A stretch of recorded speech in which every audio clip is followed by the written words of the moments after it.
Tolii nagaa fi araarri jaalalli waaqayyoo karaaf kallattii jirtan hundumaa irratti isiniif haa baay'atu. Kabajamootaa fi jaallatamoota hordoftoota Dirree Bashannanaa akkam jirtu nagaa keessanii? Ani obboleettiin keessan baay'ee nagaa kooti. Galanni guddaa waaqayyoodhaaf haa ta'u jechuutiin nan jaallata. Baga nagaatti eegamtanii baga waaqayyoo yeroo kana isiniif laate jechuutiin nan jaalladha. Waaqayyo guddaa haa galatoomu isiniin jedha. Egaa har'aa maal fiddee dhufte jechuun keessan hin oolu. Anis wanta namoonni yeroo ammaa kana ajandaa godhatanii baay'ee irratti dubbataa jiranii fi hammeenya irratti mul'isaa jiran tokko isinii qabadhee dhufe jechuudha.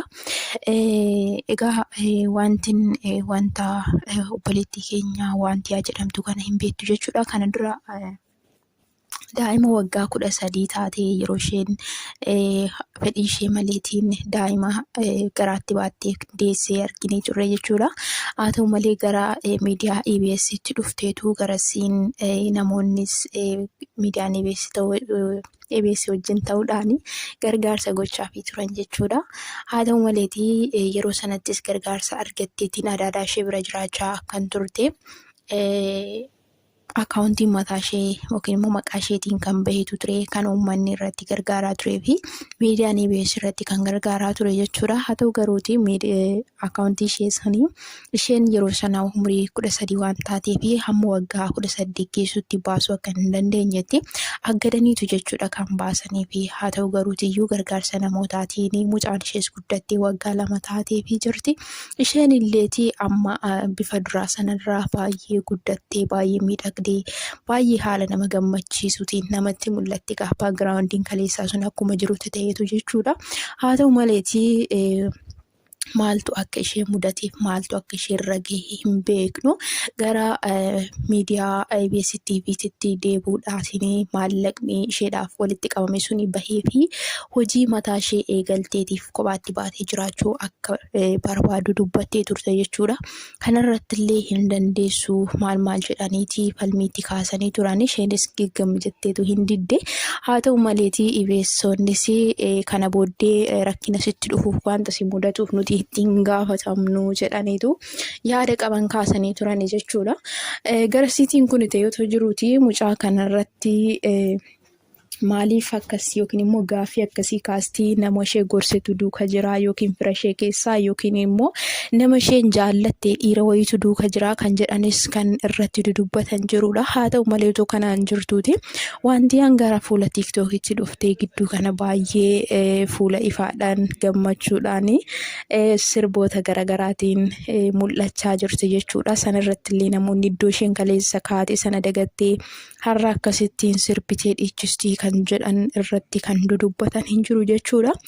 Egaa dubbii isaanii kanaa fi wantoota ta'aa jiru kanarratti waan baay'een hubadha jechuudha. Dogongorrii mucayyoo akkuma jirutti ta'e wanti murteen isheen murteeffattes dogongora ta'uu akkuma beekuutti ta'etu wanti hubadhu tokko yoo jiraate namni gaafa wanti siif godhee si gargaaree si kaasee lakkaayyuu namni gaafa rakkatan rakkina keessatti nama arganii ayii namaa jedhanii nama gadduu qofaa irra gammadu. Gaafa namni gammade, gaafa namni kolfee, gaafa namni madaasa sana dhokfateetoo miidhagee tottoleetoo namatti mul'ate akka hin jaallanne yookiin immoo akka itti hin gammanne hubadha jechuudha. Sababbiin isaayyuu mucaan kun dhugaadha kaleessa kuftee iddootti kufte sanaati uummatatu kaase jechuudha.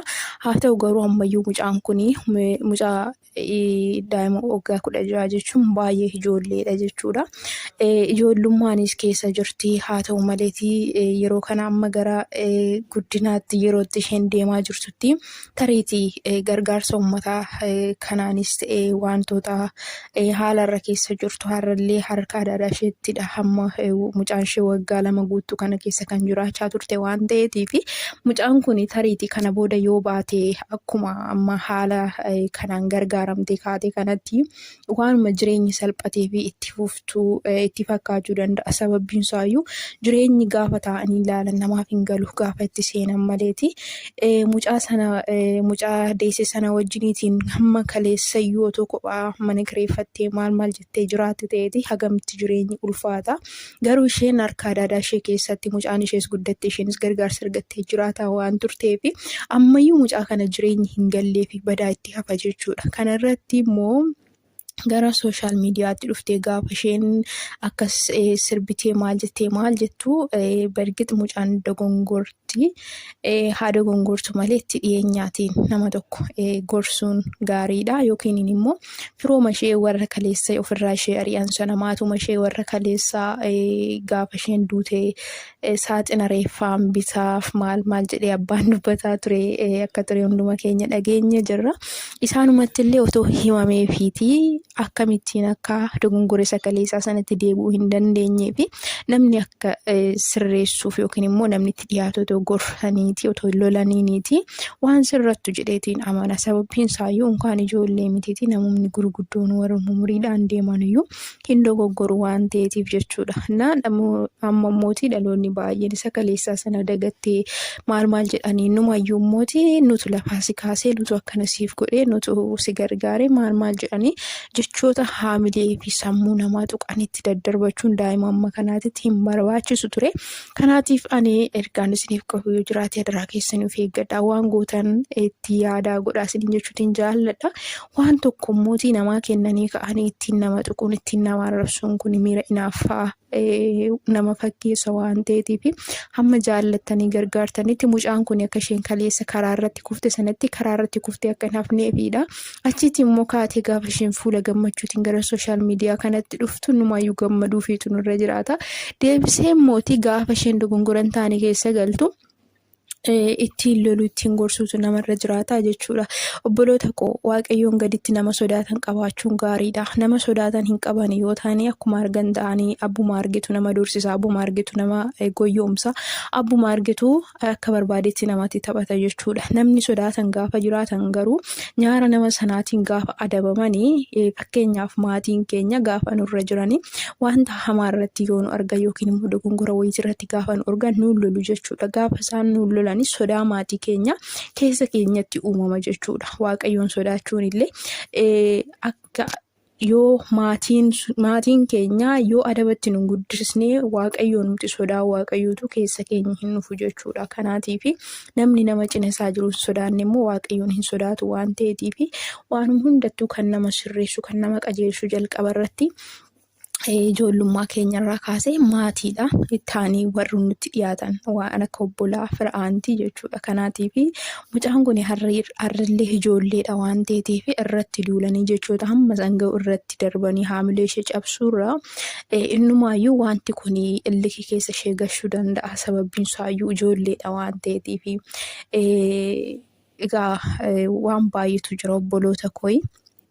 Kanaatiif itti dhiyeenyaan gorsanii ittiin lolanii maalutoo jedhaniiti mucaan kun hin deebitii kan jedhuni yaada qaba jechuudha. Sababbiin isaayyuu amma dhaloonni baay'een akkana taatee akkas taatee maal jedhaniitu bakka baay'ee tokko isaatti dheekkamaa jiru jechuudha. Kanaatiif wanta akkanaatirraa of qusadhaa isiniin jechuu jaalladha. Oromoo koo obboloota hundi keessanuu warroonni ishee beektan itti dhiyeenyaatii mucaa kana gorsaa kaleessa bakka isheen kaate sana yaadachaa gajjattee waaqayyo ishee ofirratti kabajaa akka jiraattuuf gorsaa isiniin jechuutiin jaalladha. Kanarraa kan hafe garuu jechi eenyumaaniyyuu na dabu eenyumaaniyyuu hin sirreessu.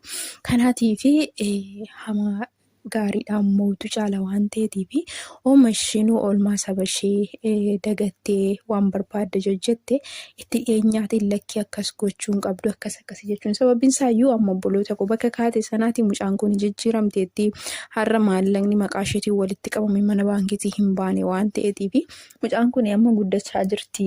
Sababbii kanarraa kan ka'e namoonni amma jaalalatti fakkeessanii goyyoomsuu danda'u. Dhugumaatti sin jiraachisaa sin fuudha kan jedhuun hin dhabamu waan ta'eetiif mucaa kana dhugaatti fakkaachuu danda'a. Mukaan ishee mitiitii keenyumti baay'een keenya goyyoomfamaa oolla miti. Kanaatiif mucaan kun dogongoruu dandeessi. Warrumti isheen bira jiraattu iyyuu immoo mallaqa kee baafadhuutii itti hojjedhu kana godhi jedhanii gorsuu ni danda'u jechuudha. Kanaatiif Kana isiniin jechuutiin jaalladha. Gidduu kana duulli ishee irratti baname baay'ee guddaadha. Miidiyaan hundumtuu karaa hundumaatiin ajandaa ishee godhateetu jira. Kanaatiif nama dhuunfaa irratti akkasitti ajandaa gochuun hin barbaachisu yookiinis immoo kaleessa ture sana keessaa maaliif ba'ee jedhaniitoo namarratti duuluun hin barbaachisu. Namni kun maal rakkate? Tokkoffaa mucaan kun gaafa isheen gadi baatee miidiyaa kanatti deebiteetu maallaqni kanaaf ba'uun barbaada, hojii hojjechuu barbaada.